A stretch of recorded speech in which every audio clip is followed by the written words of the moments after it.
The bright lights of the CNN studio blazed down on what was about to become the most explosive political confrontation of the year, as Rudy Giuliani, the 80-year-old former mayor of New York City, sat across from Congresswoman Jasmine Crockett, the 42-year-old rising star from Texas.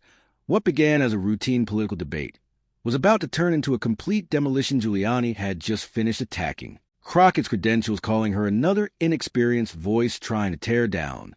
America, he leaned back in his chair with that familiar smug smile, clearly expecting the young Democrat to crumble under his decades of political experience. But what Jasmine Crockett said next didn't just surprise him. It left the former America's mayor completely speechless and stunned the entire nation. This wasn't just another political debate. This was a moment when preparation met arrogance, when you've confronted experience, and when one devastating response changed everything. The stage was set for what political analysts are already calling one of the most brutal takedowns in modern television history. Giuliani thought he was facing just another young politician. He had no idea he was about to meet his match. Rudolph William Louis Giuliani walked into that CNN studio, carrying the weight of what many considered a legendary political career. At 80 years old, he was once America's mayor, the man who led New York City through the dark days after the 11th of September 2000. His tough guy persona and no-nonsense approach had made him a household name across the country. But that was decades ago. In recent years, Giuliani's reputation had taken serious hits. His role as Donald Trump's personal attorney had led to legal troubles, disbarment proceedings, and countless controversies. Still, he carried himself with the confidence of someone who believed his experience and name recognition would intimidate any opponent, especially a young congresswoman from Texas. Giuliani had appeared on countless shows, debated seasoned politicians, and faced down some of the toughest interviews in political media. In his mind, this would be just another easy victory against what he saw as an inexperienced politician who got lucky in an election. Jasmine Felicia Crockett represented everything that the old guard politics feared. She was young, brilliant, fearless, and completely unimpressed by traditional power structures. At 42, the Texas congresswoman had already made waves in Washington with her sharp questioning during committee hearings and her ability to cut through political nonsense with surgical precision. But Crockett wasn't just another politician. She was a former public defender and civil rights attorney who had spent years fighting for justice in courtrooms across Texas. She knew how to handle hostile witnesses, how to break down arguments under pressure, and how to dismantle egos with calm, surgical skill, complex arguments, and most importantly, how to stay calm under pressure while delivering devastating cross-examinations were second nature to Jasmine Crockett. What made her particularly dangerous was her preparation. She didn't just show up to debates hoping to win it. She came armed with fact receipts and a strategic mind that could turn any attack back on her opponent. Her colleagues in Congress had learned to respect her homework, and her constituents loved her authenticity. This wasn't just a debate between two politicians. It was a clash between two completely different eras of American politics. Giuliani represented the old boys club where name recognition and tough talk were supposed to be enough to win arguments, while Crockett represented the new generation of politicians who believed that facts, preparation, and authentic conviction would always beat empty rhetoric. The topic of their debate was particularly charged criminal justice reform and accountability for public officials. It was a space where both had strong opinions, but their approaches couldn't have been more different. Giuliani wanted to relitigate his tough on crime legacy from the 1990s, while Crockett was focused on modern solutions to systemic problems. CNN had billed this as a discussion about the future of American justice, but everyone in the studio could feel the underlying tension. This was really about whether the old ways of doing politics, relying on reputation and intimidation, could still work against a new generation that refused to be impressed by anything other than results. The audience was split between Giuliani supporters who remembered his post-September 11th leadership and Crockett fans who watched her viral committee moments online.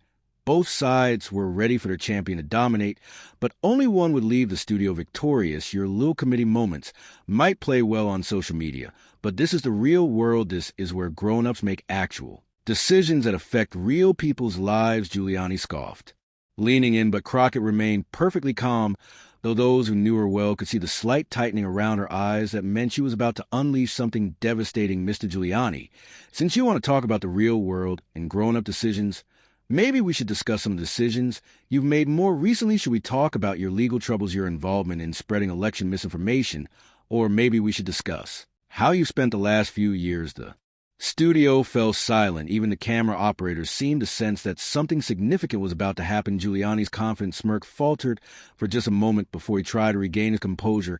"I'm not here to discuss frivolous lawsuits and political witch hunts," he said, but his voice lacked its earlier conviction. "Is that what we're calling it?" Crockett asked, her eyebrows raised in genuine surprise. "Because I have some documents here that might suggest otherwise." She reached into her folder and pulled out a stack of papers, placing them carefully on the table in front of her. The movement was deliberate and theatrical. She knew the cameras would focus on those documents, and she knew Giuliani would wonder what they contained.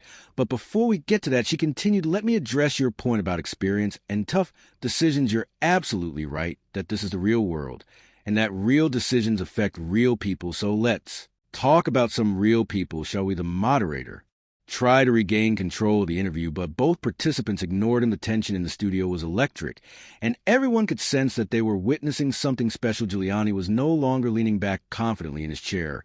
He was sitting up straight, his eyes fixed on those documents, clearly trying to figure out what Crockett had prepared for the first time since the interview began. He looked genuinely concerned. "What are you getting at, Congresswoman?" he asked, trying to sound dismissive but failing to hide the uncertainty in his voice. Crockett smiled again, and this time it wasn't the polite smile of a politician. It was a smile of a prosecutor who had just caught a witness in a lie. "Oh, I think you know exactly what I'm getting at, Mr. Giuliani. But since you want to play this game, let's play it properly." Jasmine Crockett looked down at her carefully organized documents, then back up at Giuliani with a kind of calm confidence that only comes from being absolutely prepared. The studio lights seemed to intensify around her as she prepared to deliver what would become one of the most talked about moments in recent political television.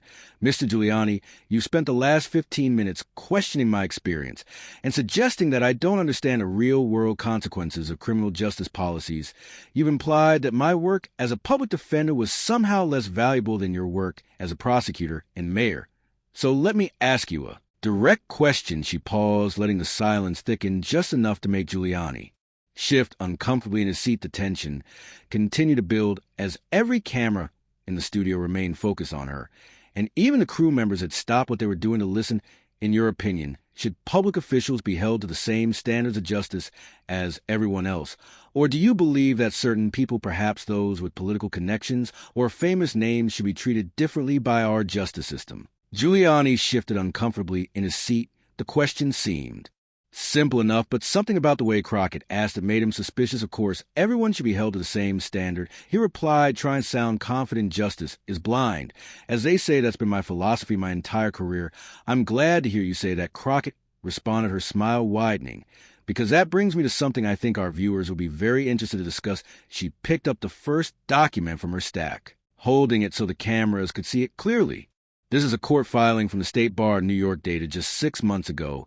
It details the proceedings that led to your law license being suspended." Giuliani's face immediately darkened. "That was a political hit job. And you know what?" He snapped. "They targeted me because of my association with President Trump." "Really?" Crockett asked, her tone suggesting genuine curiosity. "Because according to this document, the suspension was specifically related to your making false statements about the 2020 election. Statements that you made repeatedly in court filings and public appearances without providing any credible evidence." She looked up from a document directly at Giuliani. "Now, as someone who spent years as a prosecutor, you understand the importance of evidence in making legal claims, don't you?" "I stand by everything I said," Giuliani replied, but his voice was noticeably less steady than it had been earlier. "I'm sure you do," Crockett said smoothly, "but here's what I find interesting. You just told our audience that justice should be blind, that everyone should be held to the same standards. Yet, when you are held to the standard that lawyers are expected to meet providing evidence for their claims, you're calling a political hit job." The moderator tried to jump in, but Crockett held up a polite hand. "I'm not finished with my point.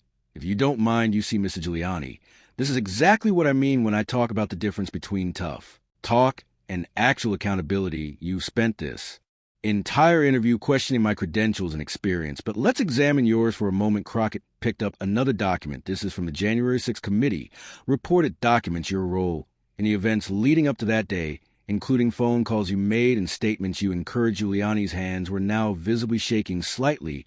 "I was representing my client," he said. "Weekly, your client," Crockett repeated. "Slowly, the same client who, according to multiple news reports, owes you Millions of dollars in unpaid legal fees, the same client whose claims about election fraud you promoted despite lacking evidence. The studio was completely silent, except for the hum of the cameras. Even the most experienced political reporters in the room seemed stunned by the systematic way Crockett was dismantling Giuliani's credibility.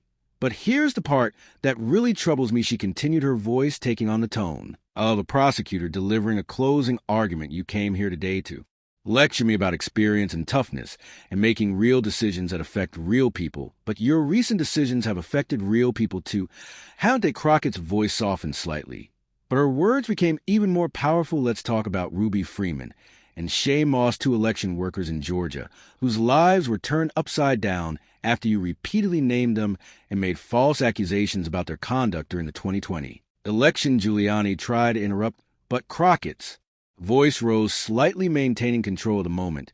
These are real people, Mr. Giuliani, a grandmother and her daughter, who were doing their civic duty by working elections. After your accusations, they received death threats. They had to go into hiding. Ruby Freeman had to leave her home. Shay Moss was afraid to use her own name in public.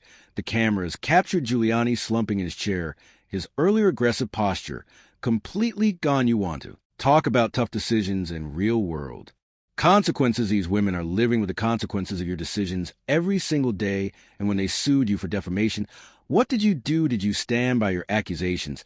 Did you provide the evidence you claimed? That Crockett paused dramatically, letting the question hang in the air. No, you filed for bankruptcy.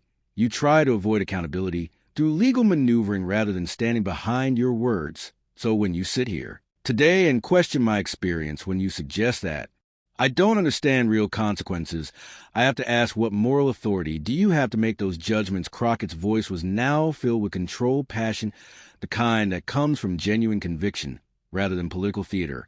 I spent years representing people who couldn't afford lawyers, fighting for justice in a system that often stacks the deck against them. You spent recent years making accusations you couldn't prove, harming innocent people, and then trying to escape responsibility.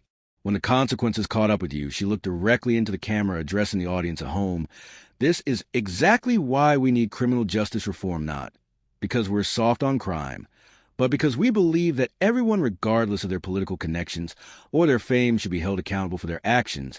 That includes former mayors, former prosecutors, and anyone else who thinks their reputation makes them above the law. Giuliani tried desperately to regain control of the narrative. His face was now completely red, and his voice was shaking with anger and embarrassment.